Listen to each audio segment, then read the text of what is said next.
नमस्कार दोस्तों, भारत एक सोच देख रहे हैं आप। दोस्तों, अखिलेश यादव योगी सरकार पर खूब बरसे। एक के बाद एक कई मुद्दों पर प्रदेश की योगी सरकार को जमकर घेरा। दोस्तों, लखनऊ के गोमती नगर की घटना हो, हाथरस कांड हो या फिर अयोध्या रेप कांड, अखिलेश यादव ने मीडिया के सामने आकर खुलकर अपनी बात रखी। दरअसल दोस्तों, 5 अगस्त जनेश्वर मिश्र की जयंती का दिन। इस दिन अखिलेश यादव लखनऊ के गोमती नगर में बने जनेश्वर मिश्र पार्क पहुंचे श्रद्धांजलि देने के लिए।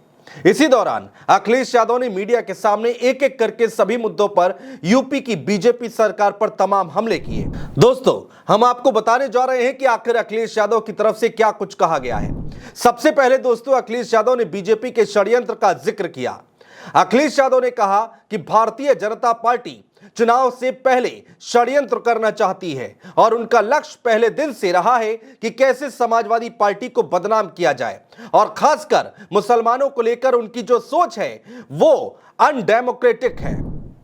इसके बाद दोस्तों, अखिलेश यादव ने सीधा सीएम योगी आदित्यनाथ पर हमला किया और कहा कि एक मुख्यमंत्री योगी, कोई योगी अगर वो लोकतंत्र पर भरोसा नहीं करता है वो योगी नहीं हो सकता। जरा सुनिए अखिलेश यादव का बयान। और उनका लक्ष्य पहले दिन से रहा है कि समाजवादियों को कैसे बदनाम किया जाए और खास कर से के मुसलमानों को लेकर के उनकी जो सोच है वो अनडेमोक्रेटिक है, अनकॉन्स्टिट्यूशनल है।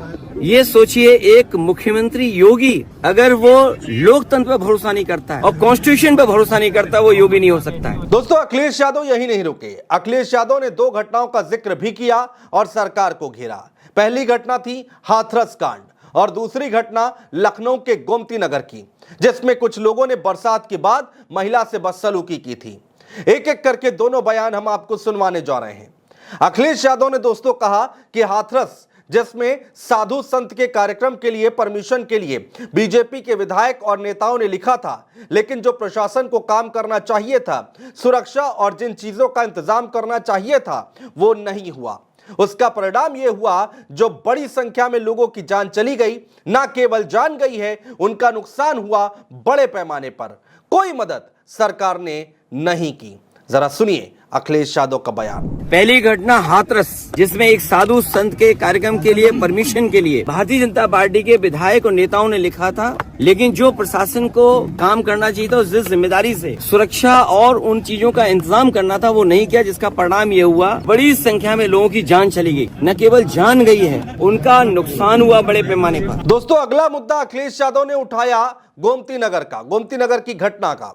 इस घटना के बाद सीएम योगी ने सदन के अंदर केवल 2 नाम लिए थे दोस्तों, बल्कि पकड़े गए थे 16 लोग। दोस्तों, जो 2 नाम लिए गए थे सीएम योगी की तरफ से, उसमें से एक यादव था और दूसरा नाम मुस्लिम का था। इस पर अखिलेश यादव ने जमकर हमला बोला। अखिलेश यादव ने कहा कि सीएम ने जो सदन में कहा, जो नाम दिए मुख्यमंत्री ने, सूची तो बहुत लंबी थी, इसमें पुलिस का दोष कम है। पुलिस ने तो पूरी सूची दी थी, लेकिन बीजेपी और सरकार ये चाहती है कि पुलिस भी भारतीय जनता पार्टी की कार्यकर्ता बन जाए। ये नए तरह का काम हो रहा है, पुलिस को भी बीजेपी का कार्यकर्ता बना रहे हैं। दोस्तों, अखिलेश यादव ने कहा कि जब पुलिस ने सूची दी सब नामों की, तो आखिर मुख्यमंत्री ने यादव और मुस्लिम का नाम ही क्यों पढ़ा।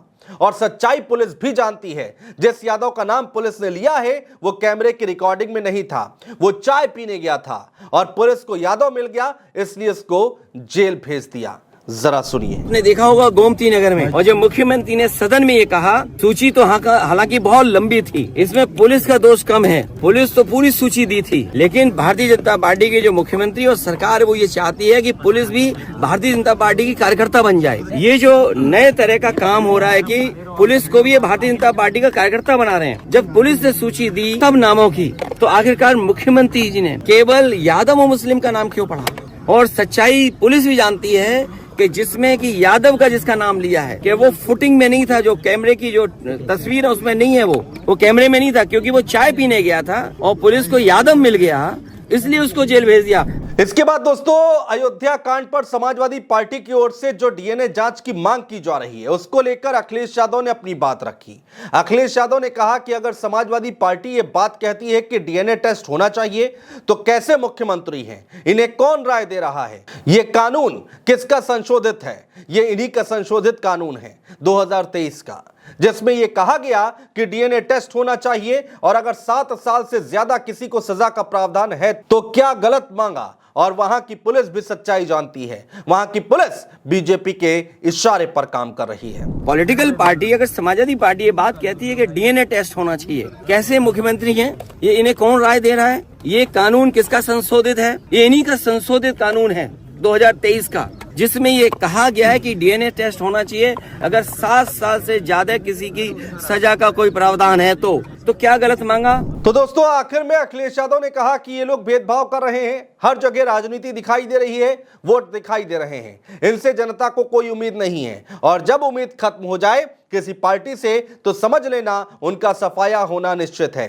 ये जो हारे हैं, इतना बुरा हारे हैं, जनता इससे भी बुरा हराएगी, तभी इनका इलाज हो सकता है।